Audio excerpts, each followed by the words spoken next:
আমি তোতনা। বাঙালির রান্নাবান্নাতে সবাইকে আমন্ত্রণ। আজ আমি বানাবো স্টাফ আলু টিক্কি। এর জন্য লাগছে 3টে মাঝারি মাপের আলু।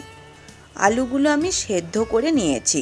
বিস্কুটের গুঁড়ো, বেসন 2 টেবিল চামচ, কর্নফ্লাওয়ার 2 টেবিল চামচ, কাঁচা লঙ্কা কুচি, এখানে আছে 2টো কাঁচা লঙ্কা, ধনেপাতা কুচি 1 টেবিল চামচ, লঙ্কা গুঁড়ো 1/2 চামচ, আদার পেস্ট 1 চামচের 4 ভাগের 1 ভাগ, লবণ পরিমাণ মতো, কাজু বাদাম কুচানো 2 টেবিল চামচ, গরম মশলা গুঁড়ো 1/2 চামচ, 1/2 চামচ আমচুর পাউডার, রোস্টেড জিরে ধনে গুঁড়ো 1 চামচের 4 ভাগের 1 ভাগ, বাটার 1 চামচ, টক দই 2 টেবিল চামচ, আর লাগছে ক্রিম চকোলেট বিস্কুট 10টা। প্রথমে বিস্কুটের পেস্ট বানিয়ে নেব, তাই মিক্সিতে দিচ্ছি টক দই, বাটার আর বিস্কুটগুলো ভেঙে দিয়ে দেব। আবার ওপরে সামান্য টক দই দিয়ে দেব। সব একসাথে পেস্ট বানিয়ে নেব। আপনারা চাইলে আগে বিস্কুট গুঁড়ো করে নিয়ে বাটার আর পরিমাণ মতো দই মিশিয়ে পেস্ট বানাতে পারেন। পেস্ট তৈরি হয়ে গেছে।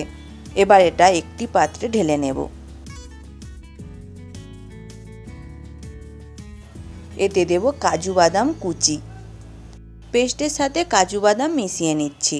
বেসনের ব্যাটার বানানোর জন্য বেসনে দেব লবণ আর জল।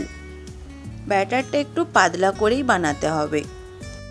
হাতে সামান্য তেল নিয়ে বিস্কুটের পেস্ট অল্প অল্প করে নিয়ে গোল করে নেব, যাতে আলু টিক্কির ভেতরের পুর দিতে অসুবিধা না হয়।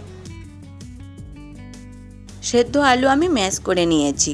এতে আছে সেদ্ধ করা আলু, ধনেপাতা কুচি, লঙ্কা কুচি, লঙ্কা গুঁড়ো, আদার পেস্ট, রোস্টেড জিরে ধনে গুঁড়ো, আমচুর পাউডার, কর্নফ্লাওয়ার, গরম মশলা গুঁড়ো আর পরিমাণ মতো লবণ। সব উপকরণ একসাথে মাখিয়ে নিয়েছি। এর থেকে 7টা আলু টিক্কি বানাবো। মাখানো আলু থেকে কিছুটা আলু নিয়ে গোল করে নেব। ভেতরে পুর দেবার জন্য গর্ত করে খিলি বানাবো।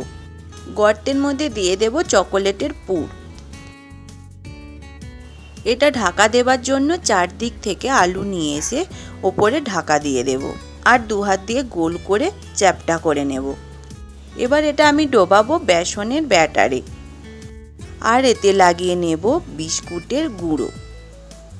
একটু বেশি করে বিস্কুটের গুঁড়ো লাগাবো, যাতে বাইরেটা খেতে মচমচে হয়। এইভাবে সবকটাই বানিয়ে নেব।